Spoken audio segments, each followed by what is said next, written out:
Hey everyone, Synth Designer back again with our Synthwave Essentials series.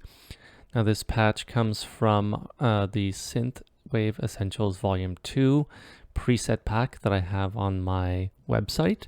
You can find it in the link in the description below. So let's get to this one. This is a pad called Swell.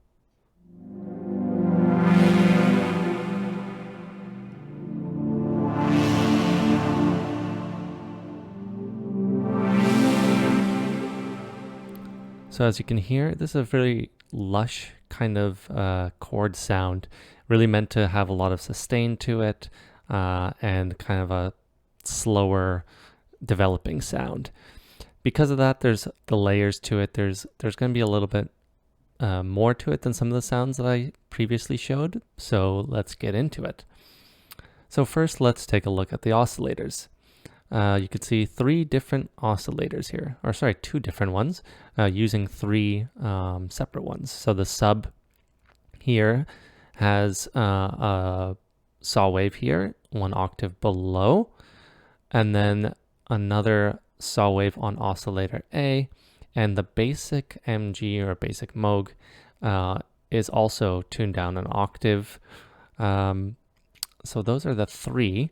And then we take a look at the unison. Obviously, we have that big sound to it, so we need a little bit of unison and voicing to it.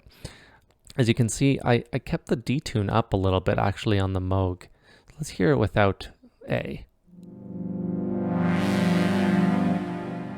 A lot more detune than your typical sounds that you hear in synthwave.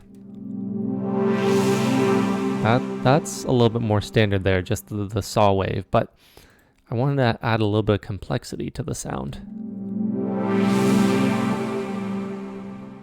So as you can hear, there's that detuned sound in the background of it. Now I didn't do too much with the wavetables or anything like that. There's enough to it already in the envelopes and the LFOs, so let's take a look. Actually, before I zoom in on the envelopes and LFOs, just wanted to mention again, I've mentioned them a bunch of times in my previous videos, so check those out, that I have attached the LFOs to the fine knob, and that obviously creates that slight wobble sound that you usually hear. Just a very subtle nuance to it to give it a little bit more character. But let's take a look at these LFOs here. All right, and the envelopes actually. So I didn't attach the second envelope to the filter as I often do, just the first one actually, because I wanted to slowly open up. And so if I didn't have that on, let's bypass it. So yeah, you can hear it's slowly creeping up and then decays slowly as well. But it doesn't give us that nice lush sound to it, and that's why we need to attach it to the filter. And then over to LFOs, I did actually, I didn't mention this before, there's two things. The first is, let's zoom back out. The LFO is actually attached to the detune here on the saw wave on oscillator A.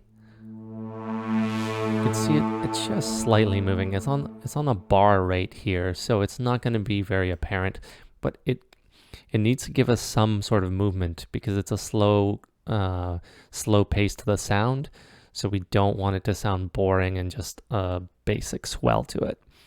The other thing is, as you can see, it's also attached to the cutoff. So let's bypass LFO 1. Again, it gives us a little bit more of those upper ranges.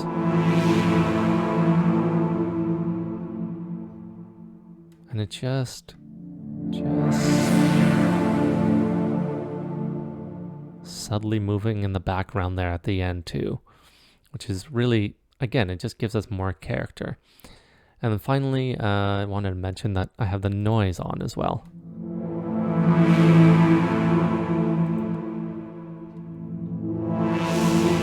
can hear at the very end there, the phew kind of sound. That's what the noise does in this situation. Really kind of gives it that upper range that is not there otherwise. So let's just hear one more time with it off first.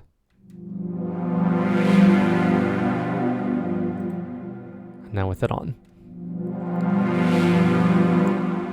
You can hear that at the very end coming in. And that's just in the analog again, that the J60 chorus. Now let's move over to the effects rack. This is a little bit more, I would say a little bit more involved than my usual settings. You can see there's the classic chorus, delay, and reverb. I'm not going to go into too much detail about all of these. I do cut out a bunch of the lows.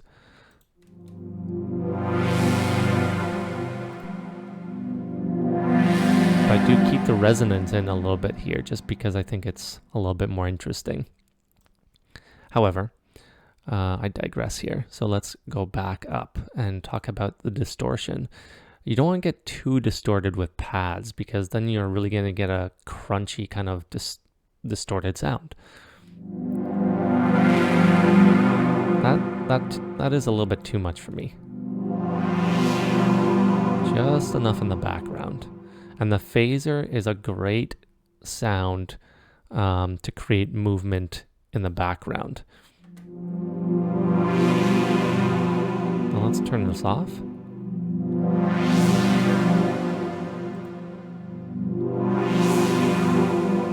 It's, again, pretty subtle, even though it's pretty high in the mix. There you could hear it, because it's really moving back and forth. I had the rate down quite a bit. If you were to turn the rate up, I'm not going to, but if you turn the rate up, you could really hear it. To me, that it gets a little bit annoying, but I like having the rate low, and it just comes in and out. And then the chorus here obviously creates that width and dimension.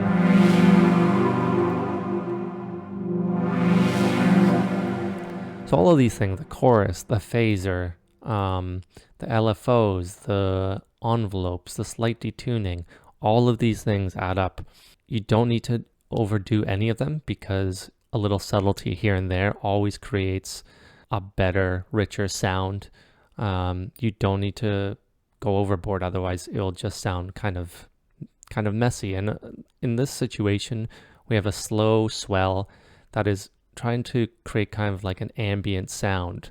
It's meant to convey a certain type of sound and a certain type of emotion, and you don't need to go overboard. It's supposed to be subtle. So anyway, I hope you liked this tutorial, and if you want to grab this preset, again, check the description for the link, and hope you enjoy. See you next time.